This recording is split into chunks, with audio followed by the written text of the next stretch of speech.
Hi, my name is Chef Evelyn and you're watching DTX-TV.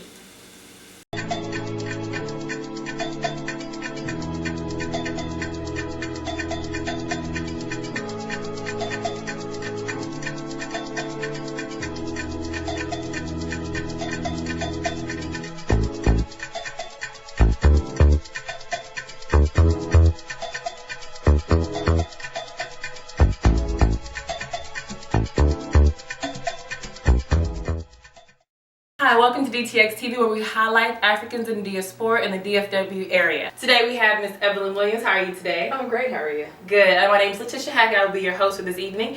And today she's a chef here in the Dallas-Fort Worth area, and we're just going to talk about her life experiences and what she's went through. So tell me, when did you first start actually baking? My first memory of baking, I was 6 years old. I can actually remember sneaking and going up to the stove when I wasn't supposed to and making horrible fried pickles. They were super salty. You fried them with like a batter over them? Actually, yeah, I did it just the way I saw my mom do fried chicken. So I salted them and peppered them and floured them, and then I fried them. And so my punishment was I had to eat them.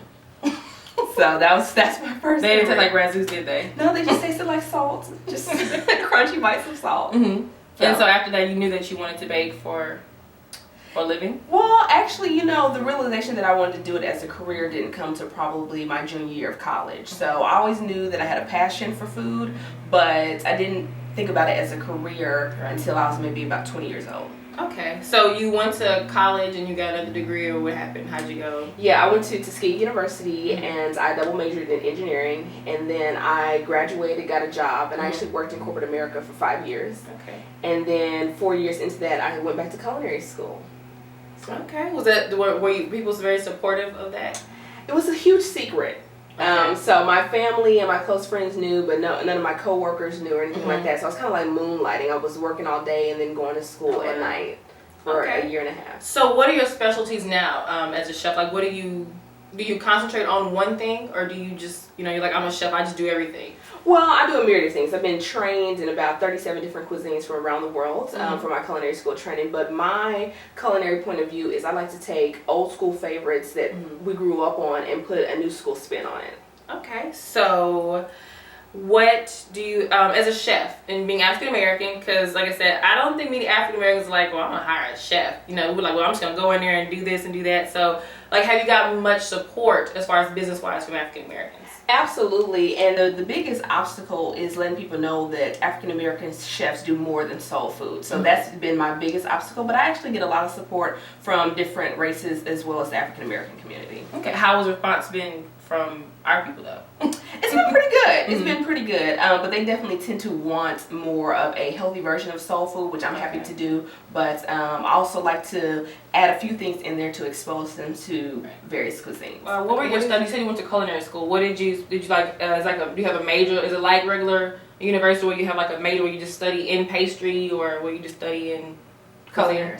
Actually, it is. So you can choose between restaurant and catering management. You can also choose between culinary arts or the baking and pastry arts. And I actually chose to do 2 out of the 3. I did culinary arts and then I did baking and pastry arts. And it's very much like regular college. There's lecture classes, there's lab classes, midterms, exams, and some of it is even a little bit like CHOP, where you get a mystery basket and that's your final. So what the lecture classes? I'm just interested. So like they tell you what tastes good with what, how does the lecture go? Well, it covers a lot of things. The primary lecture classes start actually with food safety and sanitation. So you really have to learn how to clean everything well, keep everything warm or cool before you can even enter the kitchen. So that's a huge class. And then a lot of things come with how to cost out a recipe for restaurants, human resource management, entrepreneurship for chefs. So there's a whole lot of classes there that people wouldn't think are part of the curriculum.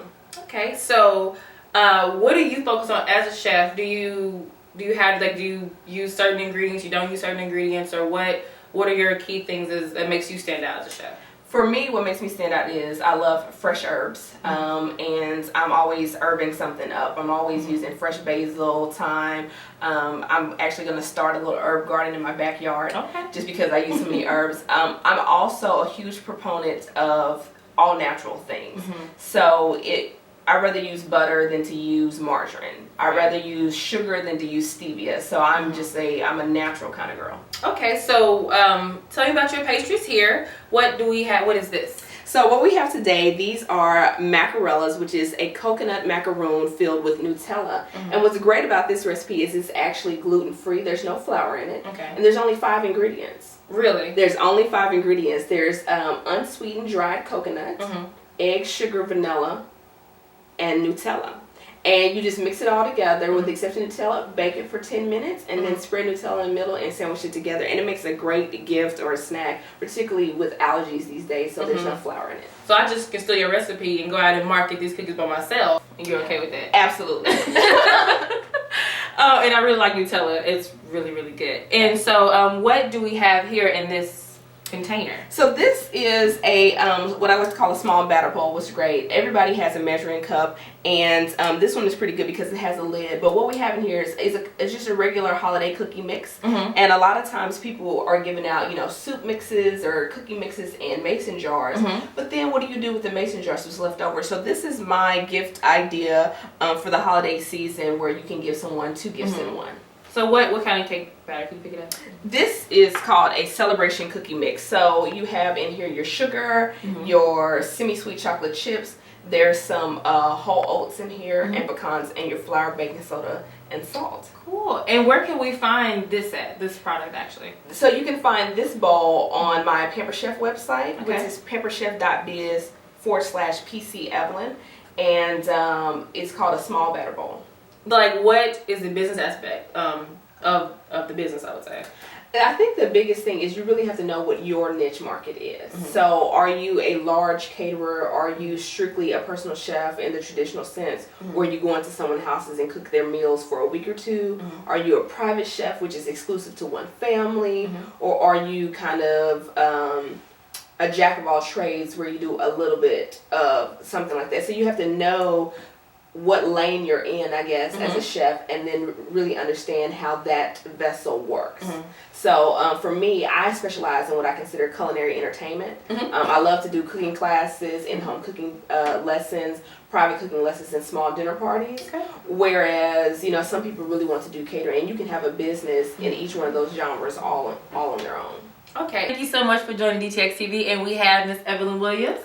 Thank you so much for being on the show today and letting us highlight you and your wonderful products here and your tasty cookies. Thank you. And we'll see you next time.